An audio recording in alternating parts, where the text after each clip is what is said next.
change anything for you you want to change. And I challenge you to do that because you can change. If you don't like how it is for you, change it. If it doesn't suit you, change it. If it doesn't please you, change it. If it isn't enough, change it. And I challenge you to do that because you can change. See, you don't ever have to be the same again after tonight, only by choice. If you don't like your present address, change it. You're not a tree. The last disease, but this one is deadly. Engage in this one, indulge in it even slightly, and you might as well forget the future because it's going to forget you. Complaining, crying, whining, griping. A Bible word called murmuring. See, that'll ace your future. Story says, children of Israel were slaves. God performed a series of dazzling miracles and got them out. And now they're heading for the promised land. Remember the story? Heading for the promised land. Tragedy of the story, they never got there. Reason.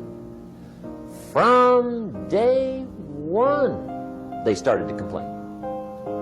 They griped about the water. They griped about the weather.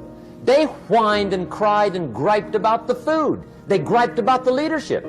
They whined and cried because it was too far, too cold, too hot, too difficult, too miserable. I mean, they whined and cried for years. Finally, God said, I've had it, trip canceled. Or something like that. The story says they died in the desert, never got to the promised land. Which I think means two things. Indulge in this long enough, you get your future canceled. And I guess it also means even God himself can only take so much. Don't be a follower, be a student. Okay? I say, really, for life change, you got to read.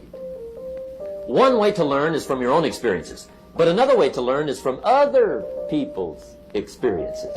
Did you know there's books on how to be stronger, more decisive, be a speaker, be a leader, have a better effect on other people, develop your personality? Did you know there's books on that and people don't read them?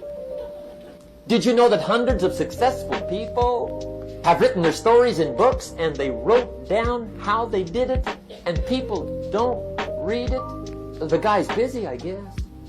The guy says, well, yeah, you work where I work, but the time you struggle home, it's late. You can't sit up half the night reading. And the guy's behind on his car payment.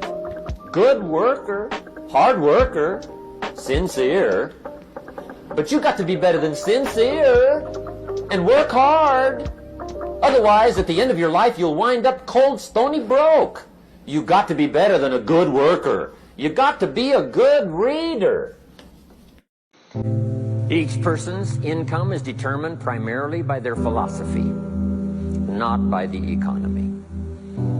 Once I understood that, then I said, well, I don't have to go to work on the economy. And the answer was no. You only have to go to work on yourself to make yourself more valuable.